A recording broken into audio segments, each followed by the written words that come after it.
नमस्कार, मी किरण वाबळे. आपण आता वेगळ्या भागात आहोत, ज्या भागाची प्रत्येकाला उत्सुकता असते. प्रत्येक समाज, प्रत्येक जात पात धर्म ही वेगवेगळी असतात. मात्र आपण आज राहता तालुक्यातील मदरसा दारुल उलूम उस्मानिया या संस्थेमध्ये आहोत, या मदरसामध्ये आहोत. ही मदरसा आमचे राहत्याचे हाजी साहब मौलाना अब्दुल रौफ यांनी या ठिकाणी बऱ्याच दिवसापासून हे चालवत आहेत. ते मदरसा संघटनेचे जिल्ह्याचे अध्यक्ष आहेत. आणि या मदरसेत नेमकं चालतं काय, हे मान्यवर काय करत असतात, त्यांचं या तरुण मुलांना या कसं शिक्षण देतात. आणि आजपर्यंत नगर जिल्ह्यात 3,000हून जास्त मुलं खरं या मदरसेमध्ये शिक्षण घेत आहेत. आपण याचविषयी आज माहिती आपण घेण्यासाठी या ठिकाणी आलो आहोत. आपण चर्चा करणार आहोत हाजी साहब मौलाना यांच्याशी.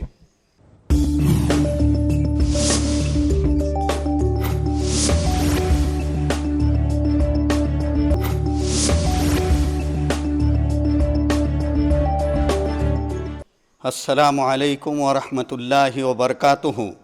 सबसे पहले मैं हमारे समाज सेवक, हमारे अजीज़ मोहतरम और दोस्त जनाब किरण वाबळे, इनका दिल की गहराइयों से शुक्रिया अदा करता हूँ कि आज उन्होंने हमसे एक ऐसा सवाल किया जिसका जवाब हर एक को मालूम होना ज़रूरी है. और बहुत सारे लोगों के दिलों में ये सवाल और प्रश्न निर्माण होता है कि मदरसा और मस्जिद बोले तो यहाँ पर क्या चलता है और किस तरीके से तालीम दी जाती है. उसी के सिलसिले में ये लोग आए हुए हैं. मैं इनके पूरे चैनल का हमारे दारुल उलूम उस्मानिया की तरफ से दिल की गहराइयों से स्वागत करता हूँ और उनको खुश आमदेद कहता हूँ. मेरे भाइयों, हम आज इस वक्त मदरसा दारुल उलूम उस्मानिया ट्रस्ट यहाँ पर बैठे हुए हैं और इनका सवाल है कि मदरसा और मस्जिद बोले तो उस जगह पर क्या होता है. मैं इस बात की कोशिश करूँगा कि आसान शब्द में आप लोगों के समझ में आए कि मदरसा और मस्जिद में क्या होता है. सबसे पहली बात यह कि हमारे सामने एक सवाल निर्माण होता है, सवाल पैदा होता है अज़ान के ताल्लुक़ से, मस्जिद के ताल्लुक़ से, मदरसे के ताल्लुक़ से. तो मस्जिद, मदरसा, अज़ान, इसके अंदर जो आवाज़ लगाई जाती है, इसका तर्जुमा और ट्रांसलेशन ये होता है कि भगवंता तो बहुत बड़ा है, हम तेरी उपासना के लिए, तेरी इबादत के लिए सब लोगों को तेरे घर में बुलाते हैं. अल्लाहु अकबर का मतलब होता है अल्लाह बड़ा है. अल्लाहु अकबर का मतलब ये नहीं होता कि अकबर बादशाह अल्लाह है, बल्कि अल्लाहु अकबर का मतलब होता है कि ईश्वर तू बड़ा है, तू बड़ा कृपालु है, दयालु है. और ये दिन भर में 5 वक्त अज़ान दी जाती हैं.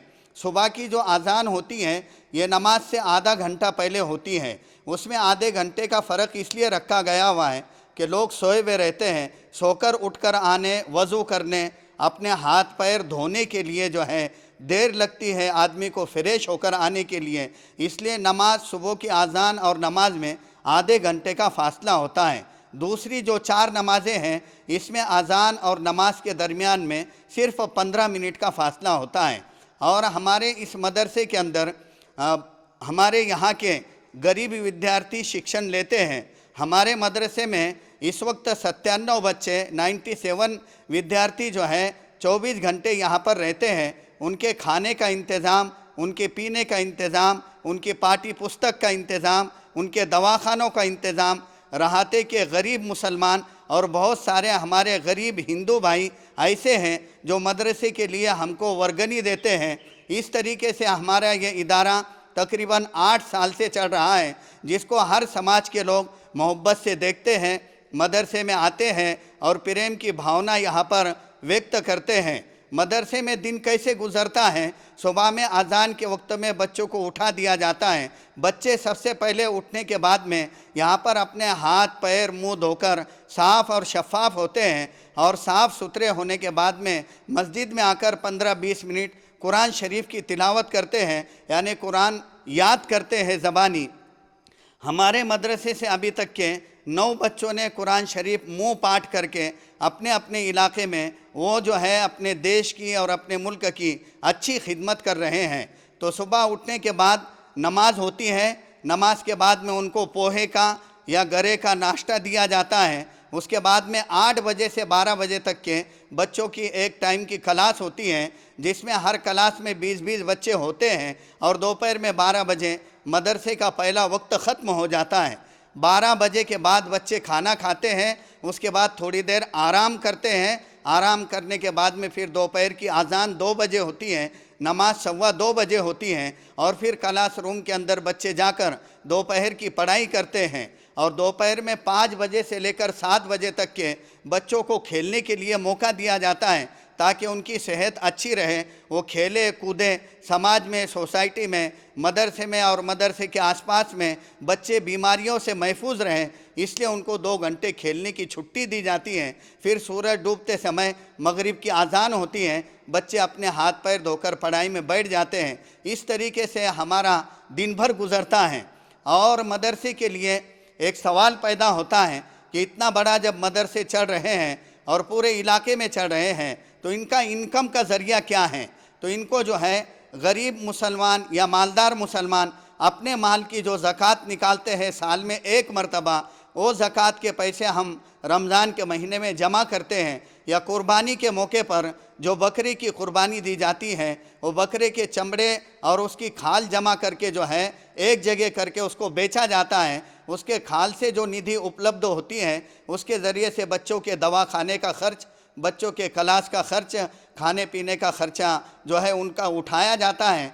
हमारे मदरसे की ख़ास बात यह है कि ये एकमेव ऐसा मदरसा है जहाँ पर हिंदू मुस्लिम आते हैं और अपने हिसाब से जो है मदरसे को वर्गनी भी देते हैं, मदरसे का ताउन भी करते हैं। हमारे कई हिंदू भाई ऐसे हैं कि बच्चे अगर मदरसे से गलती से निकल कर चले गए तो हमारे हिंदू भाई उनको मोटरसाइकिल पर बिठा कर लाते हैं, कभी दवाखाने में भी लेकर जाते हैं। गांव में अगर कोई बच्चा चूक जाए या मिस हो जाए तो हमारे हिंदू भाई उसको बस स्टैंड पे से जो है मदरसे में लाने के अंदर हमारी मदद करते हैं।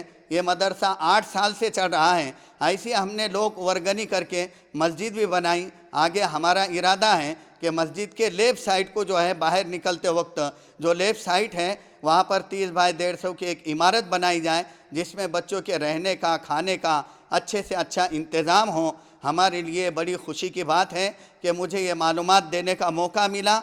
मैं हमारे छोटे भाई किरण वाबड़े से विनंती और दरख्वास्त करूँगा कि अपने चैनल के ऊपर जो है वो मस्जिद मदरसा परिचय बोलकर एक प्रोग्राम चलाएं।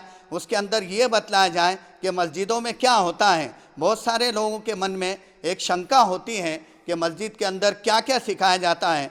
यहाँ पर ये सिखलाया जाता है कि पड़ोसी के साथ में अच्छा सलूक करो, माँ बाप के साथ में अच्छा रहो, देश के एक अच्छे नागरिक बनो और तुम अपने तालीम के ज़रिए से जो है कौम की खिदमत करो। आप लोग जानते हैं कि मुल्क के माजी राष्ट्रपति डॉक्टर जाकिर हुसैन, मुल्क के माजी राष्ट्रपति अहमद अली और मुल्क के अभी जो राष्ट्रपति दुनिया से गए हैं, जिनसे हमारे जो है मैं उनका बहुत ज़्यादा अकीदतमंद और उनका फ़ैन हूँ, APJ अब्दुल कलाम साहब रहमतुल्लाह अलैह। ये तमाम लोग मदरसे और मस्जिद की चटाई पर बैठकर इन्होंने सबसे पहले धार्मिक ज्ञान लिया और उसके बाद में देश के बड़े नेता बने और देश ने जो है उनको कबूल भी किया और इन लोगों ने जो है देश की सेवा अच्छे तरीके से की। हमारी दुआ है कि अल्लाह तबारक व तआला हम सब को इन लोगों के नक्शे कदम पर चलकर हमको अमल करने की अल्लाह तबारक व तआला तौफीक अता फरमाए। मौलाना साहेब, या ठिकाणाहून अनेक तरुण, अनेक मुलं या ठिकाणून शिकून गेले असतील, आज ते कुठं आहेत, काय करतायत, त्यांच्याबद्दल आम्ही जाणून घ्यायला नक्की आवडेल। राहता तालुक़े में आने के बाद में हमारे पास में भी और हमारे मदरसे में से भी तकरीबन 12-13 बच्चे ऐसे हैं जो पढ़कर गए और अपने समाज के अंदर बाइज़्ज़त ज़िंदगी गुजार रहे हैं। उसमें से हमारे साथ में बैठे हुए हमारे दोस्त थे मरहूम अब्दुल वाहिद, इनका इंतकाल हुआ, डरावर आदमी थे। उनके लड़के हैं मौलाना सोहेल, जो हमारी निगरानी में पढ़े और अब अल्हम्दुलिल्लाह इसी मदरसा दारुल उलूम उस्मानिया के अंदर वो एक अच्छे मुदर्रिस बोलकर अपनी ज़िंदगी गुजार रहे हैं। इसी तरीके से मदरसे में पढ़कर बहुत सारे लोग नदवा कॉलेज के अंदर गए और नदवा कॉलेज में जाकर उन्होंने डिग्री हासिल की। अब वो लोग जो है इस वक्त मिलिट्री के अंदर जाने की कोशिश में हैं। मेरी अल्लाह से दुआ है कि जैसे कुछ बच्चे मदरसे में मस्जिदों में पढ़ा रहे हैं, ऐसी देश की सेवा के लिए भी हमारे कुछ विद्यार्थी जो हैं वो मिलिट्री में जाकर देश की खिदमत करते रहे. आपल्यासोबत आहेत रूप मौलाना साहेब. या ठिकाणी मला एक विचारायचं आहे की आपल्या ज्या समाजातील तरुणांना आपण नेमकं काय संदेश द्याल आणि समाजातील तरुणांनी इथून पुढे काय केलं पाहिजे, त्यांनी कसं वागलं पाहिजे, काय याच्याबद्दल काय आपण बोलू. सबसे पहले तो मैं देश के तमाम नौजवानों से, चाहे उनका ताल्लुक़ किसी भी समाज से हो, पहली विनंती ये करूँगा कि मोबाइल का गलत इस्तेमाल वो छोड़ दे. मोबाइल को ज़रूरत के वक्त ही इस्तेमाल करें और एजुकेशन को जो है हाईलाइट करें, पढ़ाई के ऊपर ज़्यादा से ज़्यादा तवज्जो दें और अपने लिए रोज़ी रोज़गार के लिए जिस तरीके से बहुत सारे लोग नौकरी की तलाश में रहते हैं, नौकरी की तलाश में तो रहे ही, लेकिन उसके अलावा खुद हम जो है क्या तरक्की कर सकते हैं, हमारे पास में कारोबार के लिए क्या सुविधा हो सकती है, अपने तौर से भी कोशिश करते रहे. दुनिया के अंदर बहुत सारे नौजवान ऐसे हैं जिन्होंने अपनी आइडिया से कारोबार शुरू किया, आज वो बड़े बड़े उद्योगपति बन चुके हैं. इस तरीके से मैं तमाम हिंदुस्तान के नौजवानों से गुजारिश करूंगा कि मोबाइल के गलत इस्तेमाल करने से अपने आप को बचाएं, तालीम के ऊपर ज़्यादा से ज़्यादा तवज्जो दें, अपने कारोबार के लिए ज़मीनी सतह से मेहनत शुरू करें. हम भी जब छोटे थे तो हमने जो है 100 किलोमीटर तक के रोज़ाना साइकिल चलाई, लेकिन अपना मैदान खुद बनाया. हम किसी के ऊपर तवज्जो न देते हुए कारोबार के लिए अपनी जद्दोजहद को जारी रखें. और आखिर में मैं हमारे अज़ीज़ दोस्त समाज सेवक किरण वाबड़े की खिदमत में एक शेर पेश करूँगा. हयात लेके चलो, कायनात लेके चलो. जैसे किरण भाऊ का हमेशा ये मामला रहा कि वो 24 घंटे में कई घंटे लोक सेवा के अंदर उनके गुज़रते हैं. मेरी नेक दुआ और मेरी नेक तमन्नाएं उनके साथ में हैं कि आने वाले भविष्य में वो इंशाअल्लाह हमारे राहता तालुके में कौम और मिल्लत की और मुल्क की अच्छी खिदमत करेंगे. आखिर में मैं एक शेर पेश करके अपनी बात ख़त्म करता हूँ. हयात लेके चलो, कायनात लेके चलो, यानी ज़िंदगी लेके चलो, तमाम लोगों को साथ में लेकर चलो. हयात लेके चलो, कायनात लेके चलो, चलो तो ज़माने को साथ लेके चलो. जय महाराष्ट्र, जय हिंद. आणि अशा प्रकारे मदरसामध्ये काय चालतं, मस्जिदमध्ये काय चालतं, असं छान विश्लेषण या ठिकाणी मौलाना साहेबांनी आपल्याला दिलेलं आहे. तरुणांनाही छान संदेश या ठिकाणी दिला. कुठल्याही क्षेत्रात जा, कुठल्याही जातीमध्ये आपला जन्म झालेला असेल, मात्र सगळ्यांनी मोबाईलचा वापर कमी करावा असा छान असा संदेश या ठिकाणी मौलाना साहेबांनी दिला. चला तर आपण पुन्हा भेटूया पुढील कार्यक्रमात. तोपर्यंत धन्यवाद.